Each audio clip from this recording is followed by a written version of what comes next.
Hallo, ich bin heute hier mit Max in seiner wunderschönen Werkstatt und es wird ein kleines Interview, gibt 10 Fragen und wir fangen einfach direkt an. Hi Max, stell dich kurz vor bitte. Hallo Marvin.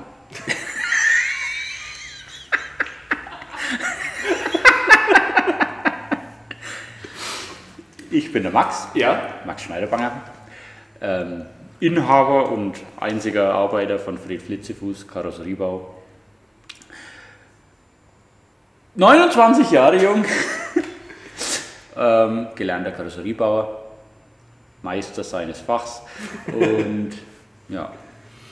Und du nennst dich ja selbst Fred Flitzefuß Karosseriebau. Woher kommt Fred Flitzefuß? Aus der Jugend von einem Kollegen mal sich ausgedacht als Nickname für MySpace, weil Fred kommt von meinem zweiten Namen Alfred und Flitzefuß vom damaligen recht flinken Trommelspiel.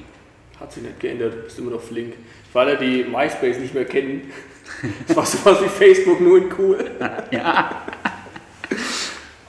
Da es ja mein Motorrad-Channel sein sollte und wir in dieser wunderschönen Motorradwerkstatt sind, wie bist du denn überhaupt zum Motorradfahren gekommen? Über den Vater neigewachsen. Da der ja schon seit mittlerweile 35 Jahren oder 37 Jahren Motorräder baut, früher Rennen gefahren ist. Seine alte Rennmaschine steht noch da hinten, ich weiß nicht, ob man es sieht. Wir haben auch dein erstes Motorrad, auf dem du fahren gelernt hast, steht hier auch in der Werkstatt. Ja. Wird wieder hergerichtet, das blende ich demnächst mal ein. Hier, wahrscheinlich so, ungefähr, aber ein größer. Und was für ein Motorrad fährst du denn überhaupt? Ich selber fahre eine Harley Davidson Penhead, Baujahr 57, Modellbezeichnung weiß ich nicht. Ist komplett Aufbau, Umbau Und aus diversen Restteilen. ich blende es jetzt ein, erzähl doch kurz, was du alles umgebaut hast. Oder erzähl lieber, was original ist, weil ich glaube, das ist leichter. Ich glaube, die Gabel ist original, die Gabelbrücke aber nimmer.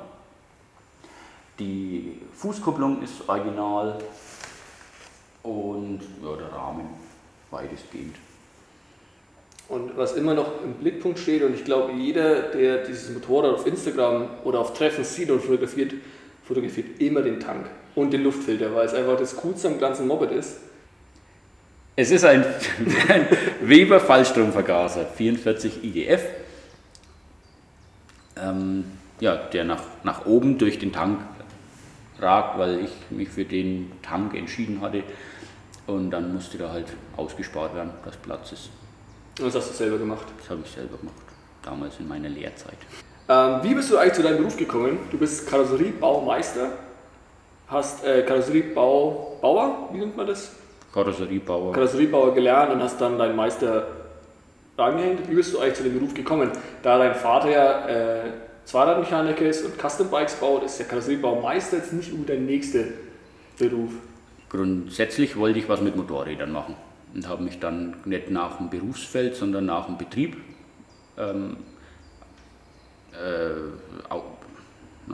orientiert und gesucht oder geschaut, wer macht interessante Sachen. Und da bin ich zu Habermann Performance in die Nähe von Ulm gekommen, in Langenau. Die haben mich relativ gleich genommen und dann hieß es halt, ich kann nur Karosseriebau lernen dort, weil der Thomas selber auch nur Karosseriebauer ist. Und was ich tatsächlich lerne, war mir egal, also wie sich es dann nennt. Okay. So hat sich das entwickelt und während der Berufsschulzeit, während der Lehrzeit habe ich dann überhaupt erstmal gemerkt, was man als Karosseriebauer tatsächlich alles machen kann.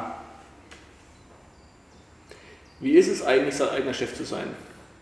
Du bist selbstständig, du hast eine eigene Firma, bist dein eigener Angestellter und der einzige Angestellte. Wie ist es, du hast vorher in einem normalen Betrieb gearbeitet mit Chef und Leiter und alles. Wie ist es, sein eigener Chef zu sein? Mal richtig gut, mal halt einfach schwieriger. Naja, schwierig. Braucht halt viel Disziplin, die man dann, wenn Kundschaft kommt und Kuchen bringt, oft mal nicht so hat. Ich bin ja doch recht häufig da und ich sehe dich immer an sehr vielen Projekten schrauben. wie viel Zeit verbringst du eigentlich in der Werkstatt und wie viel Zeit bleibt für deine eigenen Projekte? Direkt verbringe ich pro Tag im Schnitt 10 bis 16 Stunden hier. Es kommt ein wenig darauf an, wie es funktioniert, wie ich Bock drauf habe, wie lange es noch dauert, bis man einen Abschluss findet, um irgendwas einfach vielleicht fertig zu kriegen. Bleibt aber tatsächlich so gut wie gar keine Zeit für eigene Projekte. Die kommen ziemlich kurz in letzter Zeit und werden halt irgendwie geschoben, aber ja, meistens ein halbes Jahr nach der Zeit. Okay. Oder ein Jahr. Ja. Wenn du die Wahl hättest und dir den Traumkunden zusammen basteln könntest mit einem Projekt, was dich wirklich interessieren würde und du würdest Geld dafür bekommen, was würdest du umbauen? Entweder ein Zweierpolo, richtig räudig, tief und gejobbt. Man muss dazu sagen, es gibt Bilder von diesem Polo mit Photoshop zusammengeschnitten. Nein, ausgedruckt und zerschnitten. Also noch die alte Variante Photoshop zu nehmen. Ich blende es mal ein. Es ist zu witzig, in gejobbten Zweierpolo zu sehen. Irre.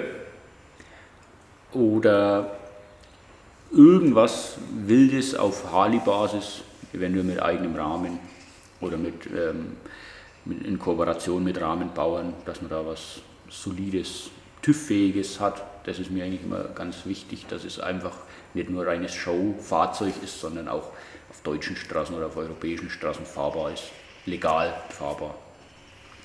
Oder auch irgendwas im Amikan-Sektor, da hätte ich auch mega Bock drauf, einen richtigen, heftigen Umbau zu machen, dass man das Auto quasi nicht mehr erkennt oder quasi auf einem Chassis eine komplette Karosserie aufbaut als Einzelanfertigung.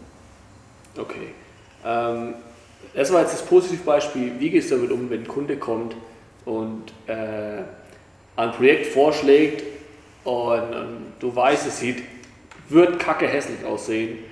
Wie gehst du damit um? Zum einen habe ich ja auch die beratende Funktion und versuche ihn dann darauf hinzuweisen, Vorschläge zu bringen, dass man es anders lösen kann, ob man es nicht anders lösen will.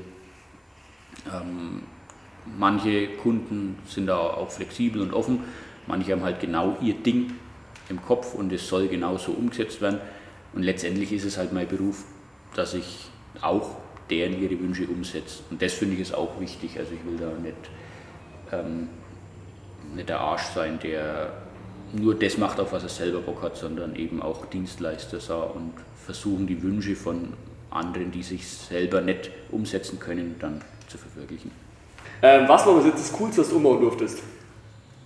Das ist eine echt gute Frage. Zum einen mein Moped. Die mag ich auch wirklich immer noch sehr gern. Jetzt habe ich sie mittlerweile seit 10 Jahren und finde sie immer noch, bis auf ein paar Details, die ich mittlerweile anders machen würde, finde ich sie einfach immer noch richtig gut und mehr oder weniger stimmig. Es gibt immer ein paar Kleinigkeiten, die man ändern kann, die dann irgendwann vielleicht ein bisschen anöden. Aber ich mag sie grundsätzlich echt noch richtig gern. Aber was als Auftragsarbeit, sage ich mal, war eine ziemlich coole Sache, auch von der Gesamtsituation, war das Biker Build of Bike von Martin Becker Cycles, das wir als Team von verschiedenen kleinen Unternehmen zusammen aufgebaut haben. Das hat viel Spaß gemacht, hat uns ziemlich zusammengeschweißt und einfach, ich finde es immer interessant, mit anderen Leuten zusammenzuarbeiten, wie die das machen, wie die Vorgehensweise sind.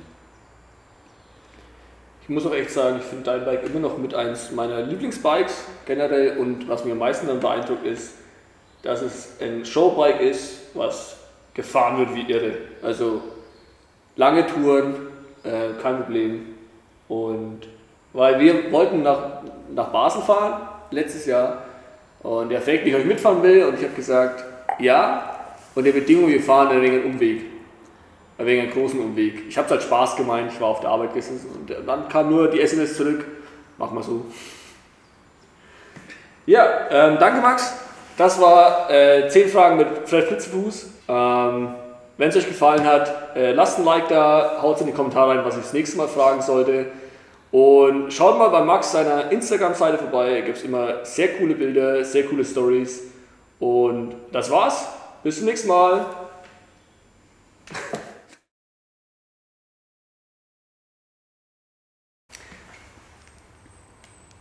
Ich habe die dritte Frage vergessen.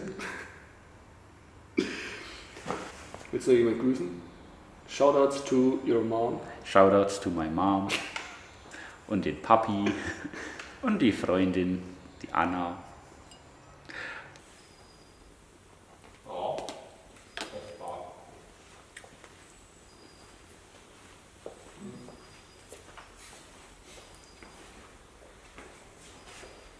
Aber es hat sich jetzt gar nicht so viel Stelle angehört, oder?